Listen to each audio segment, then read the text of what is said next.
It's New Era, everybody. Main event was out.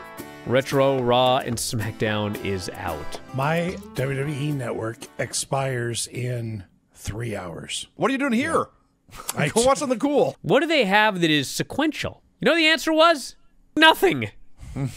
There's nothing up there. No, we're not watching the early days of TNA. If anyone else suggests that to me on Twitter from this point forward, blocking you. Card subject to change. Sure. We're going to watch WCW Saturday Night on Sundays. Starting this Tuesday, we will watch the Monday Night Wars. I'm sure it's a load of shit, but you know what else was a load of shit? Was Nitro. And a lot of those Raws. So what the hell's the difference? Tony Schiavone, straight as an arrow, says, no rats in the locker room. No pets in the locker room. I thought you said rats. Pretty sure he said because Jesse then gets confused. He thought he said bats because he goes, reptiles? And there's a long pause. What? And then Jesse gets the joke and he goes, oh, you mean Ricky's wife isn't allowed in the locker room? I died. All I know is Tony and Jesse were playing the roles of Dave Meltzer and Brian Alvarez. I'll take it.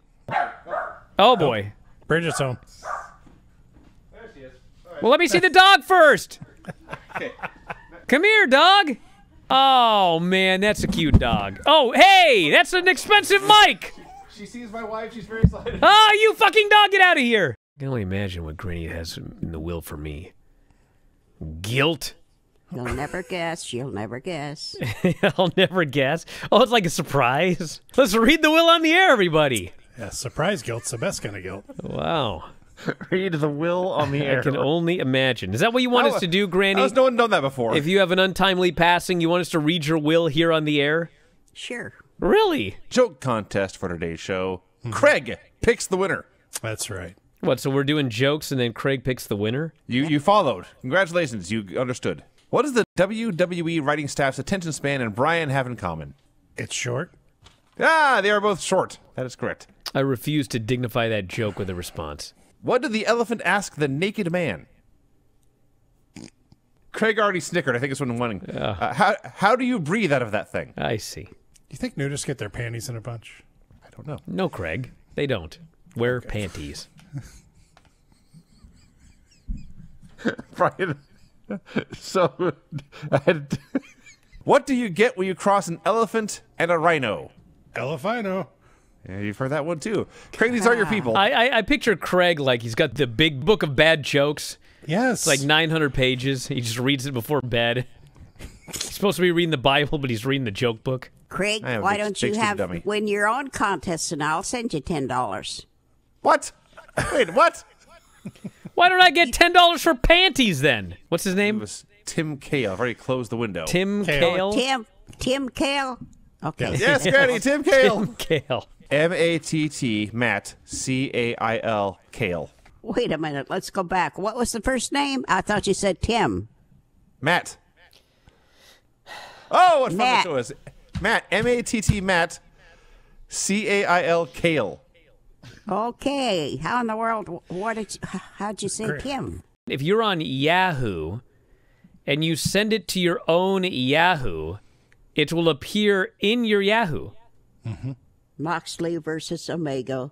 Oh, my Barbed gosh. Wire Deathmatch. All right. And how did it turn out? Did somebody... What's your report? Yeah, you watched the match. What happened? It didn't go off with a bang, that's for sure. Craig. We're reviewing this Monday Night War documentary. I regret it deeply. Yes. But there's nothing else on the network. Why do I have an echo now? Dynamite's second lowest viewership total since June of last year. Well, that's no good. NXT, 654,000 viewers, down 3.5% from last week. And as far as defending the numbers, they're bad. The fuck do you want me to say? They're much worse than usual, yeah. I mean, is it the end of the world? No, but I mean, those aren't good numbers. It's not good news. I don't know why. I mean, if you're looking for an explanation, I don't have one. Mackenzie is interviewing The Way. Austin likes the idea of the Battle Royal. And Johnny says, what are you talking about? Why do you like this? This is terrible. What, you want to take me out?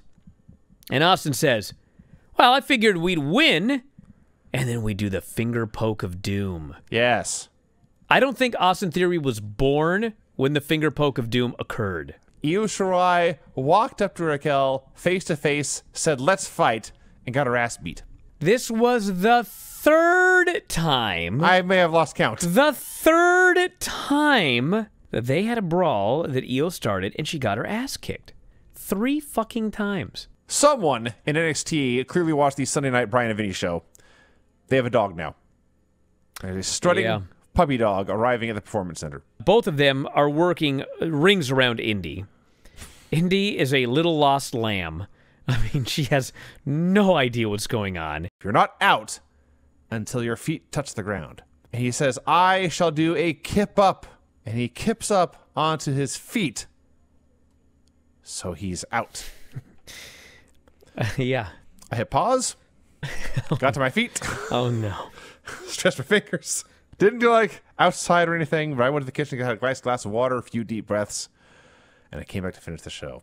That was stupid. It looked like he was struggling to keep up with young Frankie, who's himself in his 40s. And Christian's haircut's doing him no favors. Like, he's grown out just the thin part, so it's just waving around. Once I saw him wrestle, all I could think was outwork everybody. Like, you better fucking go in there and outwork everybody. It's just a tough thing to live up to have the catchphrase outwork everybody. If you don't like the story because you can't get past that Cody would kill his brother but not QT, fine, all right? You're entitled to that. But for the story that they were trying to tell, I thought that they told this story well. They had a really, really cool video package where Ethan Page and Scorpio Sky are talking, and it keeps going back and forth between the two of them. Ricky Starks was saying Eddie Haskell. He is the guy who is saying what he thinks the people in charge want to hear, whether it's true or not, and he's sucking up to them. And he's smiling beyond ear to ear. His smile goes to the back of his neck. This big-ass grin. They showed up, they challenged them to a fight, they beat the shit out of them, and they took back what was theirs. That's how you get fucking baby faces over. Jesus, God Almighty, you have to explain this shit in 2021. It sickens me. And who should pop up from the claw machine but Chris Statlander? And she pops the plexiglass outward, and on Twitter, the plexiglass actually hit Penelope in the face, leaving a perfect imprint of her makeup. But man, they made this mural look like the biggest, scariest motherfucker in this match. A one-man wrecking crew. It was a one-man gang. So I really loved the ending to this show. They made a lot of people happy. They paid this whole thing off. Chuck doesn't have to be his butler forever. Kip's in big fucking trouble. And the rest is history. Well, all that's left is the voting. There was good stuff on both shows, but there's bad stuff on NXT. Yes, there was. There was nothing bad on AEW, so I'm going to vote for AEW. Yeah, I'm going to give it to AEW this week. I thought that NXT was a good show. I thought last week's go-home show was better. Yes. Top to bottom, this AEW show here, I mean, I really thought this was a good show. Although maybe on the last week ever of this Wednesday Night War, NXT might win next week. And if they don't, something went wrong.